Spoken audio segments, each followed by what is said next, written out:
Machi hurried along the dusty road, her steps quickened by the uneasy feeling creeping over her. She regretted going to the market, wishing she had stayed at home. Each time she glanced back, she heard the sound of footsteps, yet no one was there. Her heart raced with fear as she recalled the tales of spirit children, hunting pregnant women caught outside during the blazing sun. Were they just old stories, or was there truth in them? She wondered. I would have looked through my garden. Surely there will be something there I can put together for my husband and I to eat this night for dinner, she thought to herself in regret, as she walked as quickly as her protruding tummy would allow. It was such a great relief when she looked up and saw Mama Emeka. She called out, grateful for the company. Mama Emeka turned, concern etched on her face, and waited until the heavily pregnant woman walked up to her. She asked why Machi was out in the scorching sun by herself. Machi explained that there was no one else to run the errand for her, as her husband has gone to the farm. Mama Emeka replied, but I saw Ijoma, your Nwunye, your husband's younger brother's wife, at the market with your mother-in-law's servant. Why didn't you ask them to help you get whatever you needed to buy? It is not as if it is that much, judging by the content of your basket. Machi hissed and waved the comment away. As if you don't know them. Please, I don't have the strength for the trouble that effort will yield. It is far better I do it myself. Please, let's go home and get out of this blazing sun, Machi said as she looked behind her again. Understanding Machi's plight, Mama Emeka offered to help with any market errands until Machi's baby was born and weaned. Machi suddenly stopped on her tracks and just stared at the woman in shock. Mama Emeka, who had continued her walk, looked back to see Machi just standing there and staring. She ran back, fearing the worst. In her panic, she looked around Machi to check if her water has broken, because telling by the position of her stomach, she should be due any time soon. When she saw nothing of that kind, she looked at Machi's face and inquired what the matter was. But Machi just dropped her basket and tried to hug her. This time it was Mama Emeka's turn to be shocked.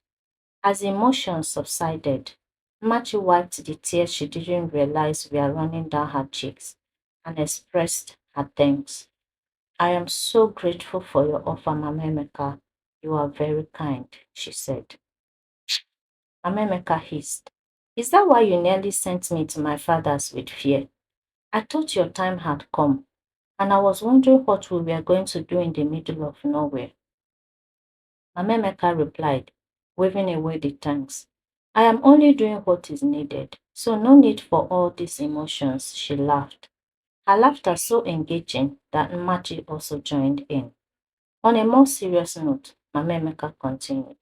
I and my family know the kind of people your mother-in-law and some of her children are, and the hatred they feel towards us. My joy is that you have been able to see them for their true self. Just be careful and wise in your conduct towards them, Mama Emeka advised. The two women walked on home, gossiping as though they had known each other all their lives. Machi's fear forgotten. In a little time, they were already in front of her home. As they parted ways, Mama Emeka promised to send one of her older children to help her out with any chores she wanted. Machi felt overwhelmed but grateful. She smiled and made to hug the kind woman again, but as before, her tummy was an obstruction, so they laughed at the situation and just waved their goodbyes. She lay on her bed. Mama Emeka's words of kindness echoed in her heart. Machi felt a wave of gratitude wash over her again, grateful for the chance to rewrite the narrative of her interaction with this kind woman. Reflecting on her past actions, she couldn't help but regret the way she had treated the woman and her family, influenced by stories told by her husband's family. At first, Machi believed every word they had whispered about the Okoli family. She embraced the hostility without question. She had let it shape her perception and interaction with them. allowing it turn her against people she had never truly known. One of her husband's sisters tried to warn her, but she was enjoying the friendship of her new in-laws too much to pay attention to that timely warning, without knowing that their sweetness was a poison waiting to kill at the slightest provocation. But as time passed, cracks began to appear in the facade of their false friendship. Machi started noticing the subtle hostility and discrimination aimed at her and her husband. She tried to ignore it, but the slights became too frequent to dismiss as mere coincidence. She gathered the courage to confront her mother-in-law, seeking answers to the family's treatment of her husband. Little did she know it would unleash a storm of chaos upon her young marriage. Her eyes opened to the truth, but it came at a cost. The Okolis, especially Mama Emeka, who had once tried to extend a hand of friendship, distanced themselves from Machi, wounded by her harsh judgments and action. But she has learned her lesson and has realized the importance of forming her own opinions and not letting others dictate her perceptions. She sighed in relief as she drifted off to sleep. The following day, as Machi returned from her garden, she entered her hut to change out of the rough clothes into something much cooler and cleaner. As she was changing, she heard her name outside. When she came out, she saw her sister-in-law, Ijoma, standing with an impatient and hostile expression. Machi greeted her when she refused to say anything and asked why she was calling her. Ijoma hissed and said, "Mama wants to see you in her hut right now, pretender." She hissed again and walked away. Machi stood there solely tempted not to respond to that summon because she was feeling too heavy and hot for trouble this afternoon, but she knows better. The war that will be caused by that decision will be terrible, and it is her husband that will carry the brunt of it all. So she went in again and wore a blouse over the wrapper tied on her chest. With a heavy heart and aching limbs, Machi made her way to her mother-in-law's hut, each step a struggle against the weight of her burden. When she got to her mother-in-law's hut, she was a bit breathless because of the distance, even though not too far, but in her condition, any distance is far, please. Their living arrangement, separated from the main family, was this way. Because of the constant trouble her husband faced in the hands of his brothers, Machi's mind wandered back to the events surrounding her husband's inheritance. His grandmother's unexpected decision to bequeath that portion of land to him had caused not a small trouble, her husband had told her.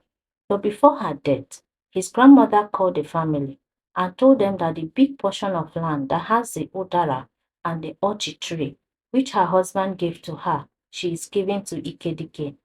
And if anyone tries to take that from him, he and his entire generation will suffer untold calamity. That came as a shock to everyone, including Ikedike, her husband, he told her, because they were expecting that the land will go to her last son, as was the tradition. But since she has willed it to someone else of her own choice, no one can contest it. After her burial, the hatred seemed to have increased. So her husband, with the help of his friends and each grade, cleared a portion of the land a bit far from the homestead to avoid too much contact with his family and built his own home, preparing himself before coming for her hand in marriage.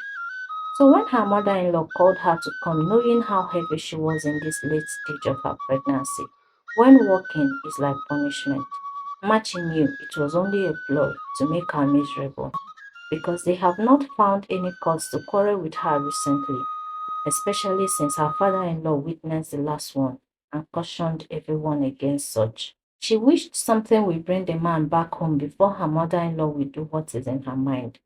As she was lost in thought, Mbori, her mother-in-law, came out of her hut. "Are you going to stand there all day, or will you come inside?" she asked harshly, and went back inside without responding to Machi's greeting. Inside her mother-in-law's hut, Machi's breath caught as she faced Mbori's stern gaze. The air thickened with tension. Mbori, her mother-in-law, regarded Mmachi with a mixture of uncertainty and disdain, her eyes betraying the weight of unresolved conflict sitting just beneath the surface. Sit, Bori commanded, her voice cutting through the silence like a sharpened blade. Machi obeyed immediately, lowering herself carefully onto a worn wooden stool, her heart racing so fast. She wondered briefly why it hadn't popped out of her chest, but just then, Mbori's expression softened slightly, though the lines of worry etched on her face remained. "You carry my grandchild," she began, her voice tinged with a hint of vulnerability, "and for that I have decided to give you a word of advice." Machi's heart fluttered with uncertainty. She had grown accustomed to her mother-in-law's indifferent expression, never quite knowing where she stood in her eyes. "I have summoned you not out of malice, but out of concern," Mbori continued, her voice wavering slightly. "There are things you must know, things that have been kept hidden for too long." At Mbori's words, Machi's heart seemed to settle in her stomach. Trying to decipher what her mother-in-law was trying to say at this point was useless, so she waited for her to gather her thought. "My daughter," Mbori said after a long silence, "our people say, what an elder can see while sitting, even if a child climbs an iroko, he will never be able to see it. That is why it is good for a child to be held by the hand while walking on a slippery road." Mbori paused, and Mmachi said, "That is true, Mama." Mbori nodded like that was what she was expecting. She continued her narration. "The reason why I have been trying to keep you away from the Okoli family is for a reason I know your husband may not have told you. When I was married new into this family, my mother-in-law, your husband's grandmother, called me and told me this same story, as was told to her by her own mother-in-law. She told me the Okoli family came from a man that was a slave of Mgbada, the founding father of our kingdom, who he got from his father when he set out to seek his own settlement. And as they stayed together for many years, Mgbada decided that he would set Ohu, his slave, free, and instead of Ohu, call him a new name, for Ohu means slave, and Mgbada wanted his friend to have a name he would be proud to leave behind for his children. But a night before the cleansing ritual, a scream was heard, and it was the voice of Ogonna, the third wife of Mgbada. And when she was asked what caused the screaming, she pointed at Ohu, who was standing with his wrapper gathered around his ankles, covering his genitals with hands. Mgbada asked Ohu, why was he standing in front of his weeping wife half naked? Ohu was said to have stood speechless, and Ogonna was asked again what happened. She said she was sleeping in her hut, and all of a sudden she felt hands on her body. At first, she thought it was Mgbada, but she remembered that tomorrow was an important ritual, and Mgbada would not be with a woman a night before such ceremony. So she turned in the dark to make sure, and that is how the person made to run, but she held him by the wrapper, and in his attempt to escape, he dragged her outside, and that was how his wrapper became loose. Mgbada looked at his friend, who he has come to consider as a brother, and asked him if what he heard was true. Ohu shook his head and couldn't say anything in his own defense, so Mgbada went to his hut in great anger. Instead of the ritual of cleansing, which will give him the status of a freeborn, Ohu was killed the next day in the presence of the entire community, his body thrown to the wild animals in the great forest, and his lineage was declared by Mgbada to remain as slaves all their lives as punishment for their father's atrocity. They were not to own any land except in the great forest. They were not to marry a freeborn from his lineage.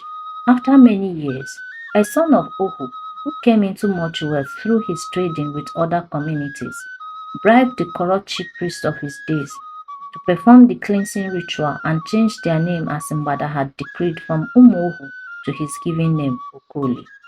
But even if you corrupt man, the Almighty cannot be deceived, Mboria concluded her story.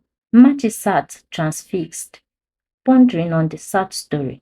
but her thoughts were interrupted by Mbore's words. It was our matriarch, the woman who gave Mgbada his first son and heir, and who this family descended from, that was wronged this way. This is why I don't want you associating yourself and my grandchild with people of such bloodline. Machi cleared her truth and spoke gently, treading carefully. But Mama, the present generation has nothing to do with what their father did. What if Chieliwe, the Almighty God, has forgiven them?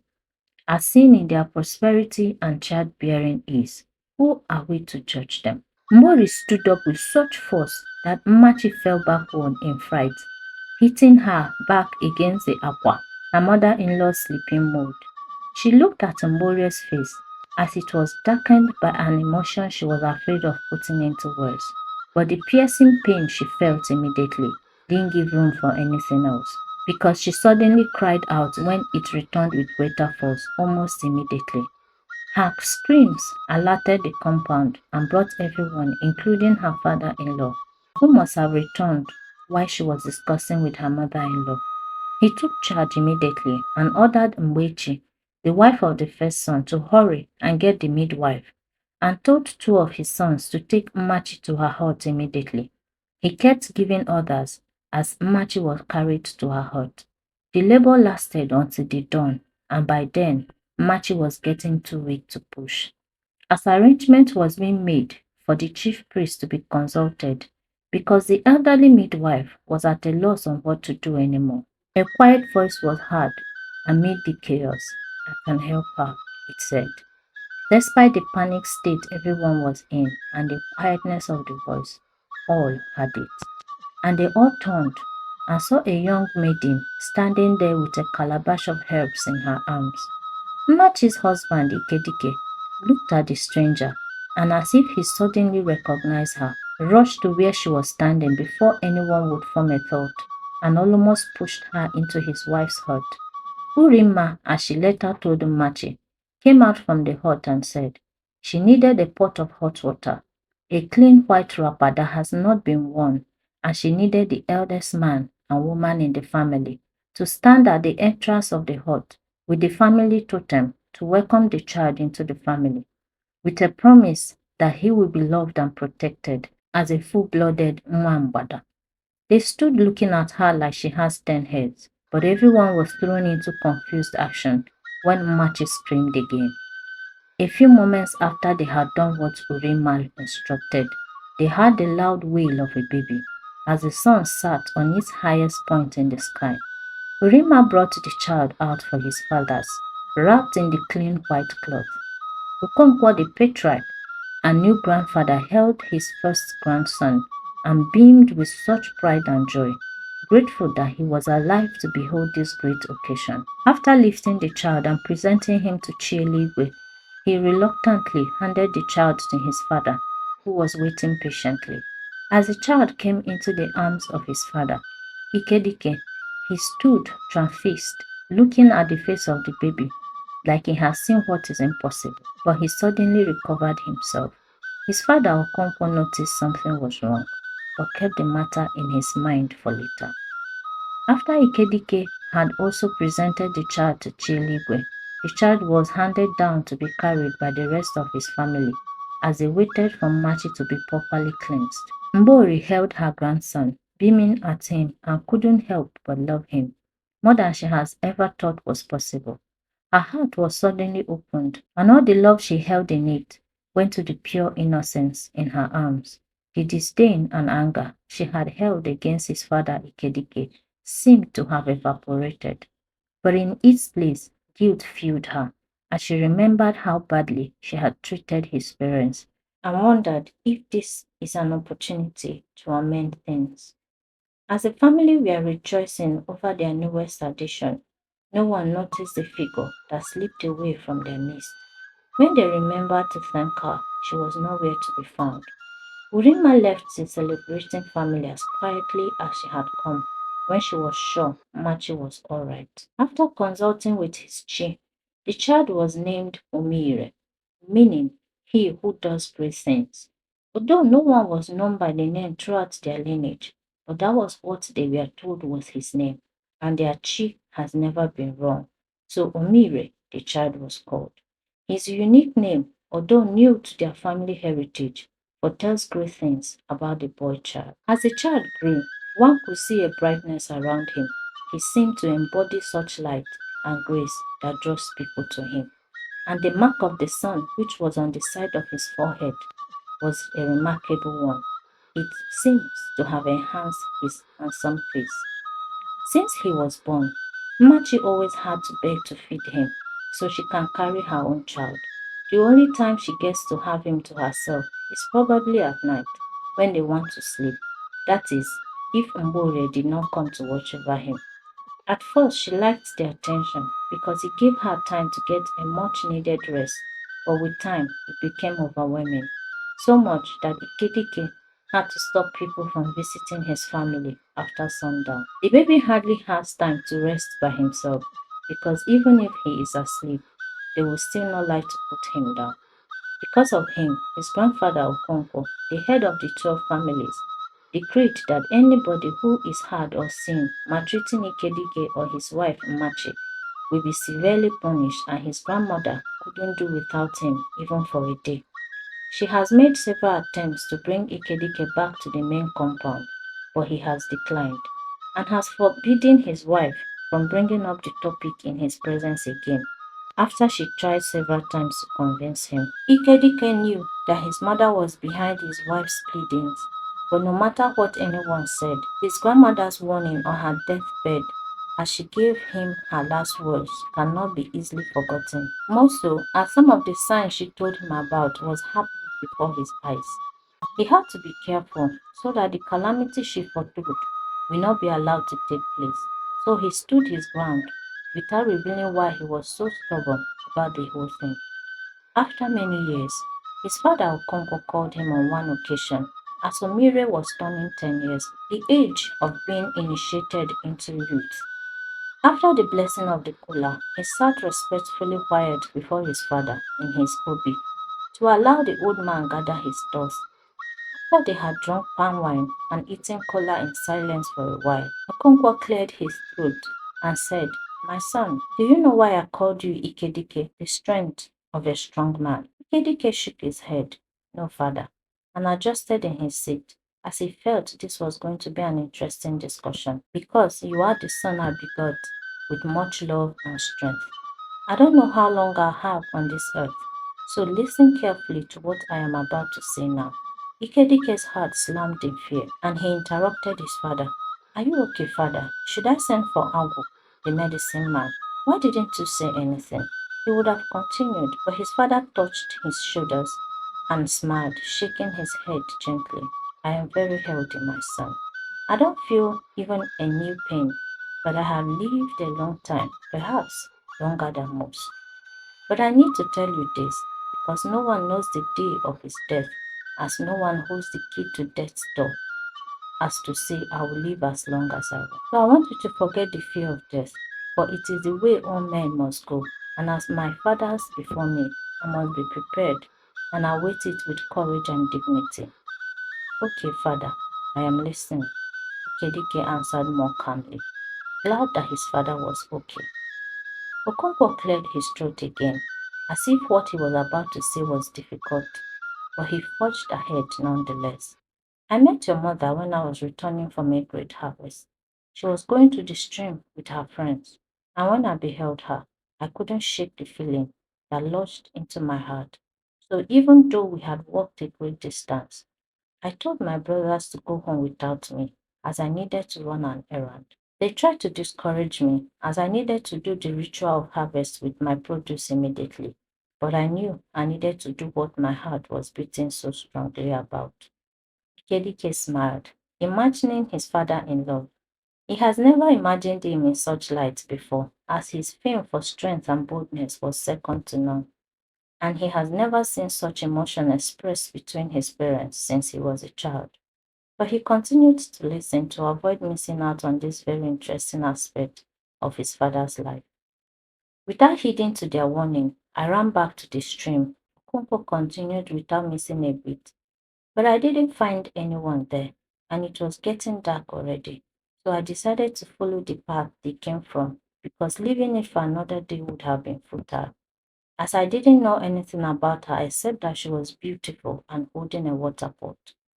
As I ran on that path, I met a hunter who was going for his night hunt, and I asked if he saw some maidens coming from the stream. He answered he just passed by them not long ago. But is there any problem? I told him no. I just wanted to deliver a message to one of their fathers.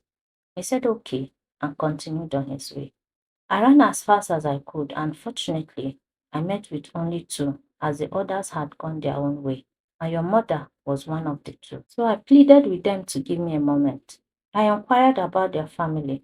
They were skeptical at first, but when I told them my name and the family I came from, she obliged and told me her name was Urima, but she wanted to know why I was asking. I told her I have a message for her father, but I will come to deliver it myself after the New Year festivals. After the festival, I went to see her father to make known my intentions. That was how I married your mother. But father, please forgive me for interrupting. Is Mama's name Urima? I have never had anyone address her by that name. I know, became my son, but be patient.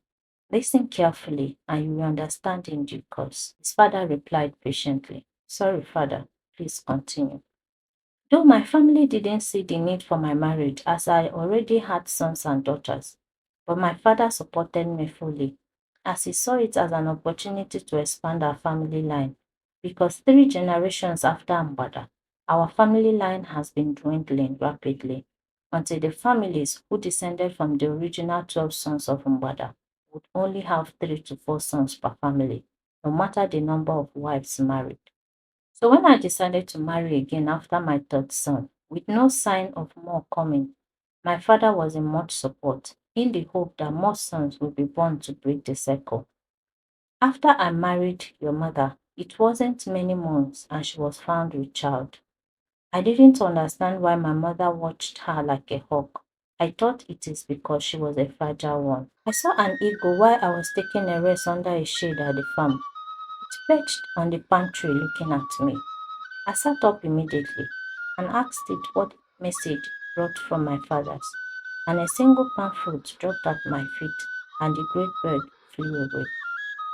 I gathered my farming tools immediately and called to those working with me to pack up, but I didn't wait. I left. They were all shocked at my sudden behavior because everyone knows Okonkwo works from dawn to dusk, and it was only I knew. But my spirit was too agitated for any explanation. Just as I climbed the hill leading to the village, I saw Ihe Jindo, your brother, running like the wind was on his wrapper. It confirmed to me then that something was happening at my house. I didn't wait for his message. I ran, dropping everything I carried, because somehow I knew. I knew, but I refused to believe it. When I got to my hut, I saw my father standing at its entrance with Omo laid at his feet. And this time, there was no denying it. Dreading what I already knew, it may seem unfair or even wicked, but Ikedike, I would have preferred it if I was told it was someone else, but not who I knew. I looked towards your mother's hut and saw my mother carrying a bloody bundle in her arms, with tears streaming down her face as if an invisible rain was falling. And Mbori, who was heavily pregnant at the time, sitting on the floor, looking lost. I screamed like a man shouldn't. I ran blindly towards my Urima's hut, but I was held back by strong hands because my blind grief would have brought greater calamity upon the land. You know that a titled man cannot touch the blood that comes out from a woman. If not, the land will suffer. Kedike nodded. Yes, I know, father, with one thought chasing the other in his mind, not knowing which to hold on to as he realized who the Urima was. But my pain at the realization that your mother was no more blinded me to every knowledge and reason, Okonko continued. I have never felt such loss and will never want to feel such again. But even the greatest of men have limits. For days, I was lost to the world. I couldn't look at you, couldn't be consoled by your presence. Not even my mother could help me out. Mbori delivered the child days after, but I was too lost to be there for anyone else. And I believe I may have caused her hatred of you, which is why I never did much to defend you from all her ill treatment. I might have been robbing one to pay the other. At that time, it was the only way I saw to keep the peace in my home. As she always felt I never loved her or her children as I loved you and your mother. My son, you have to forgive your father for this cowardice. Konko paused then and looked at Ikedike, his eyes bleeding. But Ikedike looked too shocked, so Konko decided to finish what he had started. So after many days of remaining consolable, Okonko said, clearing his throat, my mother came into my hut where I had lain for days, dropped you by my side, and left without saying a word. You lay there from morning till evening without crying. At about the time the fowls were going to sleep, you stopped moving like you had been doing all day. Your stillness brought me out of my thoughtlessness, and all of a sudden, I remembered that you were all I had left of your mother, and I may have killed you. I immediately got up from the floor and carried you to my mother, afraid of the worst. She lifted you from my arms and told me to go take a bath, eat, and she will make you come back. Like I said, I was blind to reason or knowledge in my state. I believed her, and immediately I went to wash my body, and I ate the food that I was served without tasting anything. When I was done, she laid you in my arms again and said, you were only sleeping. I didn't care that she played me like a fool. I was too happy to feel your chest rise and fall to care about anything else. That was how my healing began. But another problem started. It became my world. Nobody was allowed to beat or rebuke you in my presence. My father tried to caution me, warning me about the effect of my actions on my first wife Mbori and my other children. But I was a man in my own obi, so there was little else he would do. After you did your coming of age ceremony, the eagle came to me in a dream and told me to allow you go through what a man should. If not, it will come for you, as my overprotectiveness will jeopardize your destiny. When it was done speaking, I turned and saw your mother standing beside the eagle, like they were best friends. And for the first time after her untimely death, I felt alive again. She smiled at me and said, I should stop mourning because she has always been there and will always be there whenever we need her. That consoled me like nothing else has ever done, even after that many years. The knowledge that she's always there, even though I can't see her. The knowledge that I'll get to meet her again when I'm laid to rest with my fathers. And the fact that I saw her with the eagle spoke volumes of her importance to the lineage of Mgbada. So I am sure I will see her again. The medicine woman who delivered your son, Omire, looked so much like your mother, but there wasn't room for me to confirm. And when I came back to ask her about her origins, I was told she had gone, with nobody knowing nothing about her except that she was from Omalicha village, as she introduced herself. I went to Omalicha village some days after the birth of Omire to inquire of her, but was told no such medicine woman lives amongst them. I have often wondered if she came that day like she promised, or was there something else at work beyond our knowledge. I saw your reaction to her that day, but I chose to let it be these many years. But it has always puzzled me, what great destiny does my son have that the eagle, the spirit animal of Mgbada, came at two most crucial points of his life. It wasn't until I saw your son that I began to understand some of the prophecies my mother spoke on the day I married Urema. She said, the one who will bring life, the one who will break the shackles has been given. I greet the great Chi Eligwe, who has shown mercy to us sinners. I wondered at her prophecy at that time, but my mother is not one who speaks rashly, and being that she came from a long line of seers, her words are never to be taken for granted. When I asked her for the meaning, she smiled and said, the one whom the prophecy belongs to will interpret at the right time. So that is the story of your birth. My mother swore everyone to secrecy, but she had told me at Mama Nuku saw the families to secrecy. What about the villagers, my mother's family? Why haven't they come to see me or make themselves known to me? Kedife interrupted his father again. They didn't know you survived. Mbori also had a child just a few days after you were born, like I told you, but the child didn't live. Except for the midwife, a few of the titled men in my father's ruling council. No one else outside this family knew what has transpired that day. The men were trustworthy, and the midwife was my mother's elder sister. Why hide me from my mother's people? Why didn't they do anything? They didn't do anything wrong. At the time, like I told you, I wasn't interested in anything happening around me. So my father and your maternal grandfather took charge of everything. They later told me that that decision was made based on my mother's sight. She saw a danger your destiny may not survive from if you allowed entrance into your maternal land. And your grandfather confirmed it when he went to consult. So he told his family that you didn't survive to save your life. You are a man now, so you can decide what to do with your life, but remember to tread carefully. But why now, Papa? Why all this year? And what danger does my mother's land pose to me? Ikedike queried, burdened by these revelations. I am telling you now because your grandmother at her death instructed that I tell you when I see the sign of the eagle again. Yesterday, as I was preparing the items for Omire's coming of age, the eagle came again, but this time it perched on my right shoulder and flew off immediately. So I knew it was time. As for the danger your maternal land posed for you, I don't know. I have tried to find out, but have always been told to leave the quest for you, Ponko said with a note of finality.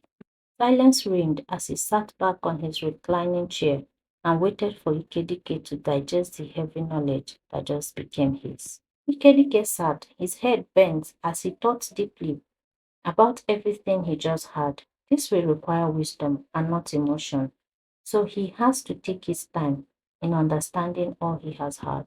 Hey fam, I hope you've enjoyed the story so far. Please don't forget to subscribe, like, and share if you have not done that.